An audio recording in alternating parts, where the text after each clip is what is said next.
नहमदुहु व नुसल्ली अला रसूलिहिल करीम अम्मा बाद फ़अऊज़ु बिल्लाहि मिनश शैतानिर रजीम बिस्मिल्लाहिर रहमानिर रहीम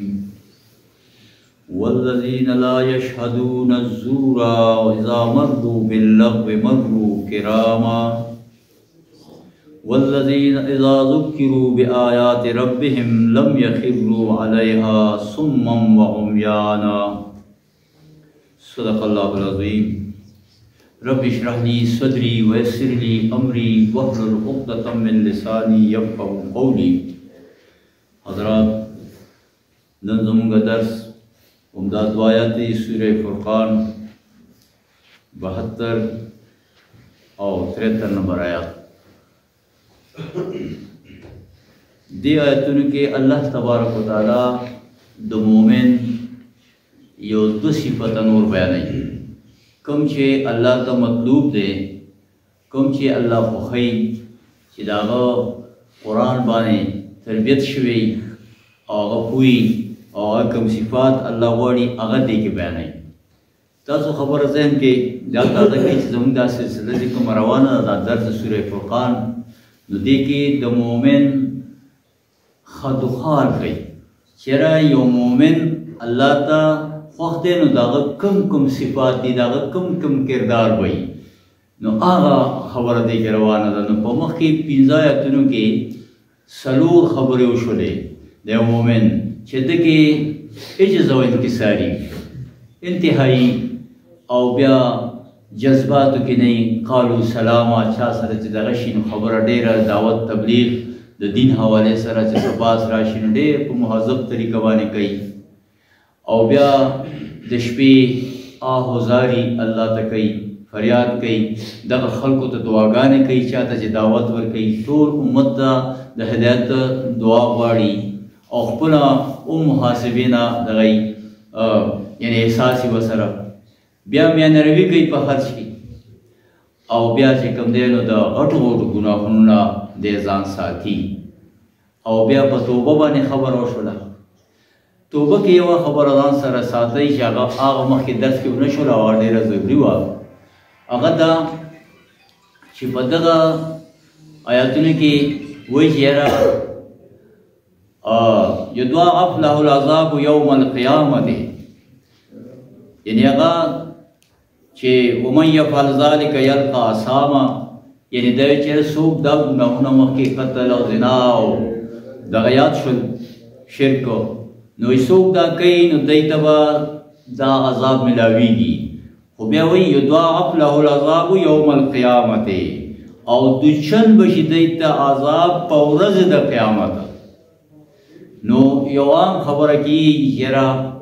कुरान के दा खबर अज़ाब निश्त दा द खल्क़ से मुगालता दा खुदा योज़े दे शर दा खबर दागी दलील दा जगह हदीस किश्ता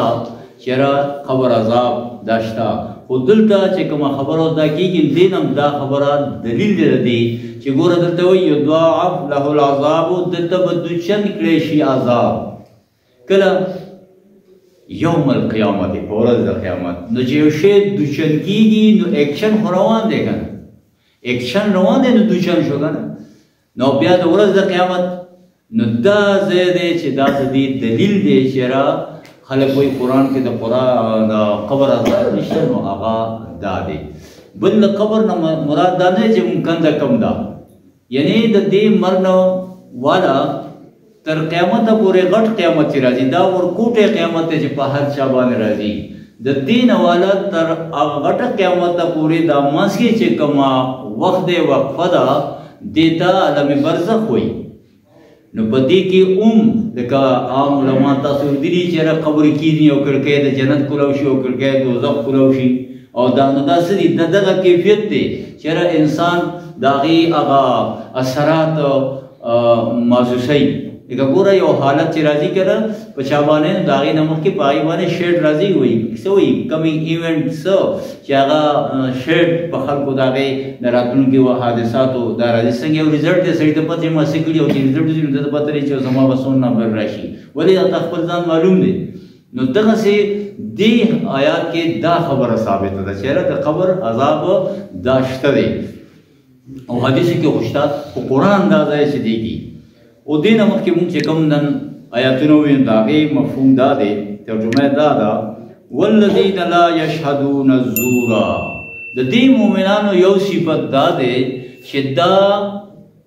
په جھوٹ باندې په دروغ باندې خپل حاضریم نه غواړي یعنی شهود وایي شهادت ده او بعضې خلک دا وایي چې دا ګنې هغه د دروغو ګویي ده خو د دروغو ګویي د شرک کفر نه زیاته ده هغه هم دغسې هغې هم سخته سزا ده او دلته دې مفهوم دا دی چې د ده اهمیت او غیرت دا دی چې دی پوه شي چې دا شی دروغ دی دا فضول دی نو د هغې خوا کې خپله موجودګي هم نه غواړي چې یو شی په جھوټ باندې فالس چې وي او هغه نو دی هلته خپله موجودګي نه غواړي شهود وایي موجودګۍ ده یعنې چې دی په دې باندې ځان حاضري نه غواړي یو شی بد لګي بس هغه فوراً د هغې نه پاسې وځي اوس دا زور وایي جھوټ ته د دې جھوټ دوه اړخه دي یعنی یو انفرادي سړی کوشش کوي د انفرادي جھوټ نه ځان بچ کوي د جھوټ او د دې دروغو مظهر څه دی د دې اظهار او سنټر یې څه دي هغه میډیا ده دروغو ډراوې موسیقي دا دروغ دي دا زورونه څه دي کې څه شی وي ګیمونه وغیرہ داسې تاش وغیرہ دا ټول دا زوره څیزونه دي که نه چېرې هغې کې هسې یعنې څه فضول څیزونه دي د دروغ په بیس باندې ولاړ دي او ته دونه توجه سره هغه ډرامې ته او موسیقۍ ته د غوږ هغه د دروغ او فرضي کیسه ده او بیا ټنګ ټکور سره هم ده نو دا یو انفرادي نو ګوره که دې غوږونو دا خوله ده که نه د خوراک دپاره ده نو که دې کې سړی ګنده مرغوز او خوراک هم ورته د صحت به څنګه وي خرابېږي به او که نه به خرابېږي دا غوږونه دي او دې باندې موږ آواز اورو نو دې باندې ښه څیزونه او خراب هم ورځي څنګه چې خولې ته ښه خراب راځي مضر څیزونه نو دا غوږونو باندې اورېدل کوم ګناه ده غلط څیزونو ځکه رحمان بابا وایي که نه چې په هغه غوږو چې د خدای ذکر پې اوري بیا سما په هغه غوږو د رباب کړي یعنی دلته پې الله اکبر اورئ دلته پې بانګ اورئ او دلته پې بیا سما د رباب هم پې اورئ دا داسې دی که خولې کې ته ډوډۍ هم غورځئ او ګند هم غورځئ نو دا به څنګه خو یو شان زرای دي که نه تعالی الله درکړي دي دا څیزونه یې دا استعمال لپاره نو غلط استعمال د دې نه دی پکار نو دغسې وایي هغه شونډې چې ته پې حمد ثنا وایې بیا ډوبې هغه شونډې په شراب کړي نو ته چې حمد ثنا بیا وایې د خدای حکم هم پې ماتې نو دا دغسې مثال دی لکه څنګه چې یو سړی خوله کې مختلف څیزونه غورځوي مضر او فایدهمند او ټول او د هغه به صحت صحیح او د هغه حالت صحیح دغسې بیا د سړي د روح حالت شي دغسې د هغه د ایمان حالت هم بیا ګډوډي هغه مستقل نه وي د هغه ایماني روحانیت پکې نه راځي نو دا یو دا انفرادي خبره ده او یو اجتماعي جھوټ دی او چې هغه خو چې سړی لږ غور فکر وکړي نو نن سبا خو ټول اجتماعي جھوٹ او دوکه او دا اوس سیزن شروع دی دا جمهوریت چې کوم دی دا خو د جھوټ هغه سیزن شروع دی چېرې دې کې کومه ریا روانه ده او کوم دغه هر سړي ته دا ښکاره ده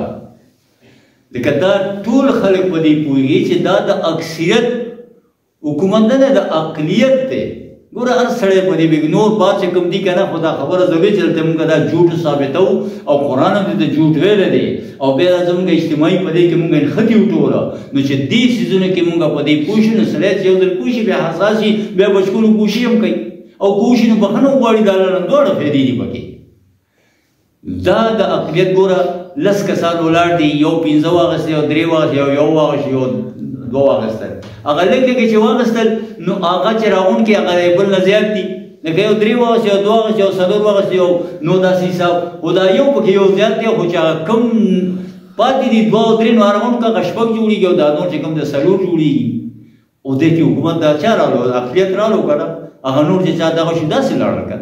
نو دا زوره دا جھوټ دی دا یو دوکه ده چې روانه ده او دا خلکو یعنی دی باندې پوه نه دي چې دا څونه غټ او دا ګوره د خواهشاتو په بنیاد باندې دی که نه د خواهشاتو بنیاد د خواهش چې اعتبار چان هم کې کوم عالم دین نه وکړي دا ګمراهي ده او دا چې دی نو یعنی ګناه ده خو د دې نظام دا جمهوري نظام سیکولر ډیموکراسي دا په خواهشاتو ولاړه ده او که نه ده د دې باره کې ښکاره قرآن پاک وایي ارأیت من اتخذ الهه هواه. سړي ته خیال د خپل طبیعت خواهش نه خدای جوړ کړی دی، یعنی الله موجود، د الله طریقه، د الله حکم، د پیغمبر طریقه ده، او موږ چې دا هوا مو د خلکو خواهشات او دا د دې وخت شرک عظیم دی چې امت مسلمان پکې خطر دی او انسانیت ټول ځان سره لاو کړی دی. ان اطعتموهم انکم لمشرکون. ګوره ښکاره خبر که تاسو اطاعت د دې غیر الله د خلکو اختیار کو نو ګوره تاسو هم شرک او کفر کې. او الحمدلله اوس ډېر علما په دې باندې خبره کوي چې دا شرک کفر دی. خیال راغی دې خبرې ته، دا شرک فی الحاکمیت دی، اختیار واک حکم دا الله دی، حاکم هغه دی او دا ته عوامو له ورکوي، خلکو له ورکوي، هر چا له غیر الله له ورکو، دې ته دا شرک او کفر وایي. دا بندگی دا چې مونږ د غیر الله شروع ده. او دا خبره ګوره علامه اقبال په یو شورا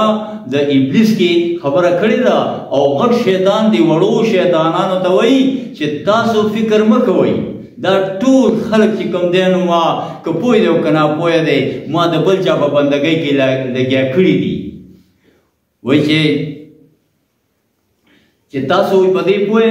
چېرې زما دا جمهوري نظام ہے، دا سونه چې کوم دی نو دا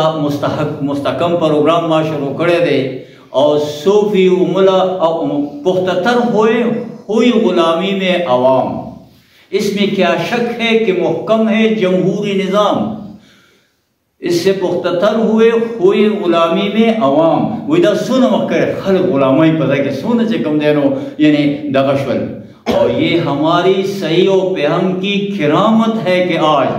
اوڑو شیطانان ته غټ شیطان وایي چې دا زما د محنت او زما د خوارۍ دا کرامت دی. صوفی و ملا جمهوریت کے بندے ہے تمام. بس صوفی دی که ملا دی ټول پکې د دې غلامان کړي وي دي. وایي دا لکه دا چېرې تاسو ته په انټرنیټ باندې دا میلاو شي، دا سوره ابلیس شورا چې کومه ده دې کې ډېر لوی سبق دی یو قسم له چې موږ دې باندې ځان پوه کړو د شیطان په ژبه کې او د شورا په حوالې سره یعنی موږ ته یو خبره وړاندې کوي. نو بیا بل یو شیطان پکې وایي چې دا مذهبي خلک چې دي دا به څنګه وي، دا خاصې نه خطر راشي. نو وایي دا ما سره داسې قوت دی ہے دستے تصرف میں میری دستے تصرف میں جہان رنگ بو. د ټول د دنیا دا کوم واک دی ګلوب باندې دا ما کابو کړی دی. رنگ بو ارس زما دی، کیا زمین کیا محرما کیا آسمان تو بتو. یوازې ځمکه نه تر خلا پورې زما چې دی نو کوشش کړی دی تو بتو ته به ته دا ټول چې کوم دی نو ما په کابو کې دي، ما داسې حساب برابر کړی، داسې نظام مې دغه کړی دی. او کیا امامان سیاست کیا کلیسا کے شیوخ. اور دا تچوے سیاست امامان دی دا سیاسی دغه دی او دا کلیسا کے شیوخ دا مذہبی لیڈران دی. سب کو دیوانہ بنا سکتی ہے میری ایک ہو. زما یو هو دی چې بس اومې کو یو د ډالر هو دی هو وشو که نه نو څه چلو شو پاکستان کې ارس لاړو الټه شو نه جمهوریتونه دا او سړی لاړو جیب ته او بل لاړو دلته یو هو سره بس ارسو شو. وہی خطر چې کوم دی ہے اگر مجھ کو خطر تو اس امت سے ہے جس کی خاکستر میں ہے اب تک شرار آرزو. زه چې یېرېږم نو د دې مسلمان نه یېرېږم چې د دننه شراره شته دی وایي چې لا حاکم الا الله. دا خبره کوي نو دا یعنی مړ اور کې چې لږه سپرغۍ وي که نه نو هلکه وایي دا مړ دی ورته اور والي خشاک دغه دی نو وایي دا کیدی شي دې نه ماته خطره ده. خال خال اس قوم میں نظر آتے ہیں وہ وہی دی قوم کی لگ لخکاری اشک سہرگاہی سے کرتے ہیں جو ظالم وضو. چاغد شپے پاسی اور سترگی یعنی اوخ کی بیگی اور مخ پا اوخ کو بانی ویزی یعنی دونوں فکر مندی جاری اللہ تا چا اللہ دا من کم شرک و فرکیو دا دینا من بخلاص کی. نو دغی خلقو نظمہ خطرہ دا چی دا چرتا ووروانی دا سپرغی برادار نشی. نو دا لکا دی وقتی غد زور چکم دے جھوٹ چکم دے نو اغدا دے او تاس تاس سخکاری سون ریا شرک و کفر دے او کن دے او دی ریا ضرورت دے چی تبائی چیزا تاسم تو وقت بڑائی بیانے نو آر سنگا چی خوچر تاثر دولت و بم خے او کتا سر سم مشہور کیا ہوا خودے کچھ مائنس کی دوا اسنگا چی سڑے زان مشہوری خوچر صدی اوکر خوچر مشہور شوئے که په ډمتو کې مشهور شي ټیک ده، که په کرکټ کې مشهور شي ټیک ده، او که په تقوا په دای کې مشهور، خو دلته مشهور سړی پکار دی عوامو کې دا اثري. نو ګوره ریا دا، او وایي چې من صلی یرایی فقط اشرک، چې موږ دې د ریا لپاره وکړو چې خلکو ته ښیوه نو شرک دې وکړو. نو ګوره دا اوس په دې وخت کې دا زور چې کوم دی نو په موږ او تاسې باندې غالب دی. نو ځکه دا علامه اقبال وایي که نه چېرې د دې د وجې نه که دې باندې تاسو سوچ وکئ نو وایي مخلوق خدا اقوام میں بڑھتی ہے اس سے، جمعیت انسان کی جڑ کٹتی ہے اس سے. یعنی دا قومون کے خلق دغه شول او د انسانیت جمعیت بالکل ختم شو. یہ بدھ کے تراشی دا تہذیب نوی ہے، دا بدھ کرشے دا نوی تہذیب یو بدھ تے، او اسلام تیرا دیس ہے اے مصطفی ہے. اے محمد رسول اللہ محمد ستا دین اسلام دے، جمہور نہ دے مغربی جمہور.